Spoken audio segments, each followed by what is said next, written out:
హిందూ ధర్మ పరిరక్షణకు నిరంతరం పనిచేస్తున్నామని, మతం అనేది ఉన్మాదంగా మారకూడదని, మతం మానవత్వాన్ని పెంపొందించేదిగా ఉండాలని శైవ పీఠాధిపతి శివస్వామి అన్నారు.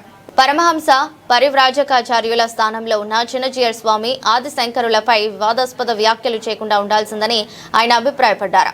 మార్కాపురం జిల్లా పొదిలి శివాలయంలో హిందూ ధర్మ పరిరక్షణ ట్రస్ట్ ఆధ్వర్యంలో ఏర్పాటు చేసిన సమావేశంలో ఆయన మాట్లాడారు. ముందుగా చిన్నజీయర్ స్వామికి స్క్రిప్ట్ ఎవరు రాస్తున్నారో వారిని తొలగించాలని, అది వారి స్వంత ఆలోచన కాదని తన అభిప్రాయం వ్యక్తం చేశారు. ఇకపై వారి నోటి వెంట అలాంటి వ్యాఖ్యలు రావని ఆశాభావం వ్యక్తం చేశారు. అనంతరం హిందూ ధర్మ పరిరక్షణ ట్రస్ట్ కు కోఆర్డినేటర్ గా పొదిలికి చెందిన పకడాల మల్లికార్జున స్వామికి నియామక పత్రం అందజేశారు. ఈ సందర్భంగా ఆలయ పూజారులు పూర్ణ కుంభంతో స్వాగతం పలికారు. అనంతరం పెద్ద ఎత్తున భక్తులు పాల్గొని శివస్వామి ఆశీర్వాదం పొందారు. కార్యక్రమంలో ట్రస్ట్ సభ్యులు, ఆలయ పూజారులు, భక్తులు మరియు స్థానికులు పెద్ద సంఖ్యలో పాల్గొన్నారు. ఇప్పుడు సత్సాంప్రదాయాలు అనేవి కొన్ని ఉన్నాయండి. ఇది అనాది కాలం నుంచి యుగ ధర్మాల ప్రకారం సాంప్రదాయాలు వస్తున్నాయి. దానిలో అద్వైతము, ద్వైతము, విశిష్టాద్వైతము, మధ్వ సాంప్రదాయం ఇవన్నీ కూడా దాంట్లో ఉన్నాయి. వీటిలో ఎవరి విశ్వాసాన్ని, నమ్మకాన్ని వాళ్ళు కలగజేసుకుంటూ ముందుకెళ్తుంటారు.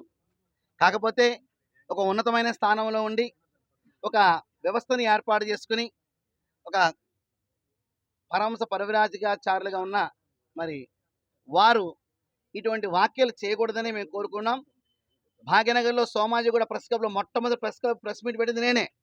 ఆ తర్వాతే మిగతా వాళ్ళు గొంతు విప్పారు. ఎందుకంటే పెద్ద ఆయన కదా తెలుసుకుంటారని. అయితే మేము ఒకటే అన్నాం వారితో, గత 15 సంవత్సరాల నుంచి మీరు అప్పుడప్పుడు మాట్లాడిన చిన్న ఇబ్బందికర విషయాలు చాలా ఉన్నాయండి.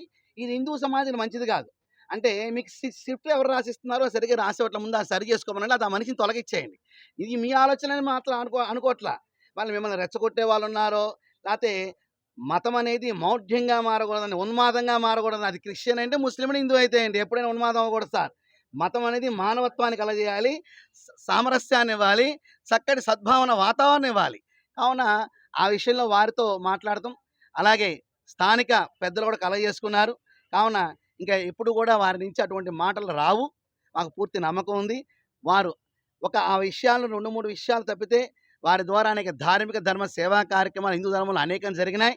వారు ఎప్పుడు అలా జరగాలని, చక్కటి ఆయురారోగ్య ఐశ్వర్యాలతో వారు ఉండాలని, అటువంటి పొరపాట్లు వారి సన్నిధిలో ఎవరు చేయకుండా ఉండాలని చెప్పి మేము కోరుకుంటున్నాం.